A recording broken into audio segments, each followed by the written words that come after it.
O Livro dos Espíritos. Introdução. Item 3.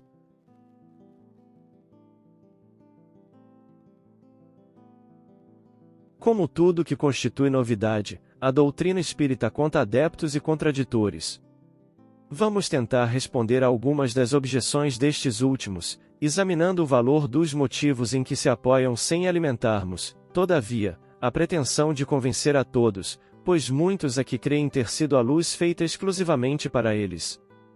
Dirigimo-nos aos de boa fé, aos que não trazem ideias preconcebidas ou decididamente firmadas contra tudo e todos, aos que sinceramente desejam instruir-se e lhes demonstraremos que a maior parte das objeções opostas à doutrina promanam de incompleta observação dos fatos e de juízo leviano e precipitadamente formado. Lembremos, antes de tudo, em poucas palavras, a série progressiva dos fenômenos que deram origem a esta doutrina. O primeiro fato observado foi o da movimentação de objetos diversos. Designaram-no vulgarmente pelo nome de mesas girantes ou dança das mesas. Este fenômeno, que parece ter sido notado primeiramente na América, ou, melhor, que se repetiu nesse país, porquanto a história prova que ele remonta à mais alta antiguidade, se produziu rodeado de circunstâncias estranhas, tais como ruídos insólitos, pancadas sem nenhuma causa ostensiva. Em seguida, propagou-se rapidamente pela Europa e pelas outras partes do mundo.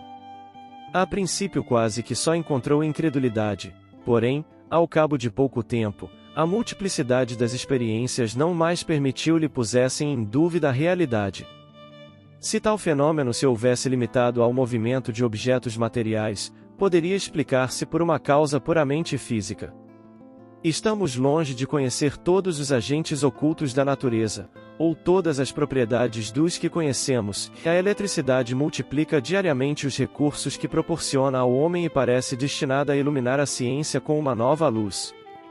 Nada de impossível haveria, portanto, em que a eletricidade modificada por certas circunstâncias, ou qualquer outro agente desconhecido, fosse a causa dos movimentos observados.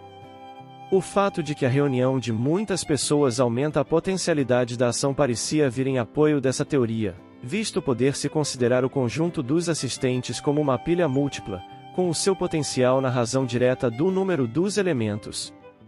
O movimento circular nada apresentava de extraordinário, e está na natureza.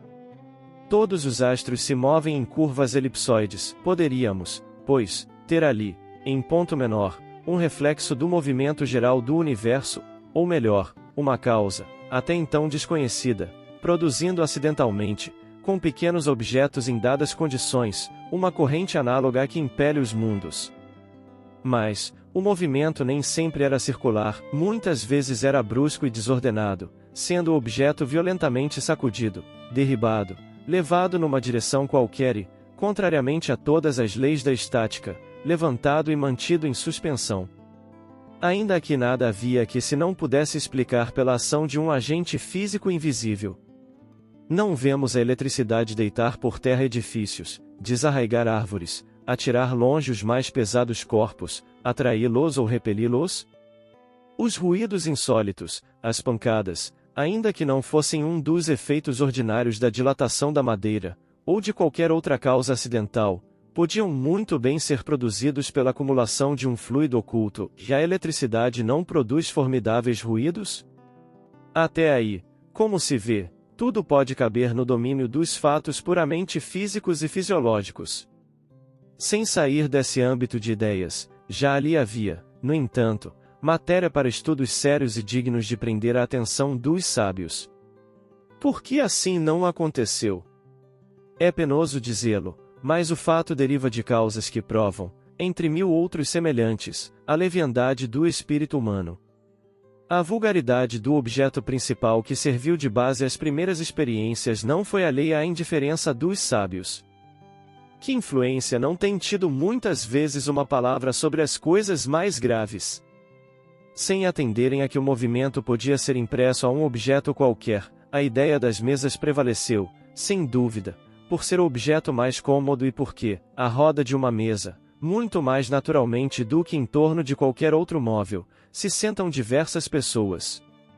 Ora, Os homens superiores são com frequência tão pueris que não há como ter por impossível que certos espíritos de escola hajam considerado deprimente ocuparem-se com o que se convencionara chamar a dança das mesas. É mesmo provável que se o fenômeno observado por Galvânio fora por homens vulgares e ficasse caracterizado por um nome burlesco, ainda estaria relegado a fazer companhia à varinha mágica. Qual, com efeito, o sábio que não houvera julgado uma indignidade ocupar-se com a dança das rãs? Alguns, entretanto, muito modestos para convirem em que bem poderia dar se não lhes ter ainda a natureza dito a última palavra, quiseram ver, para a tranquilidade de suas consciências.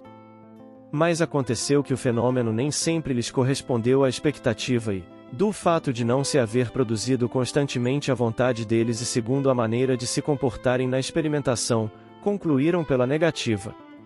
Mau grado, porém, ao que decretaram, as mesas, pois que há mesas, continuam a girar e podemos dizer com Galileu, todavia, elas se movem.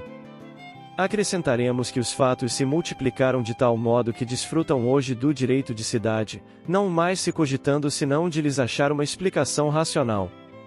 Contra a realidade do fenômeno, poder-se-ia induzir alguma coisa da circunstância de ele não se produzir de modo sempre idêntico, conformemente à vontade e às exigências do observador.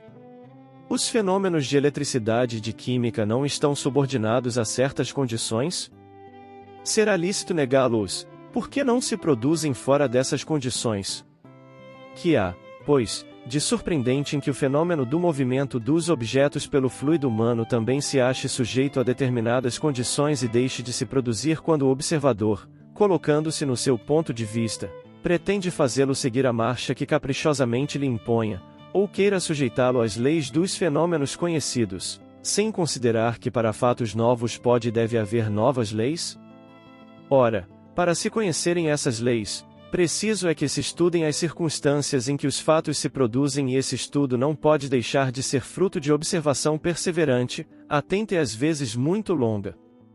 Objetam, porém, algumas pessoas, já frequentemente fraudes manifestas.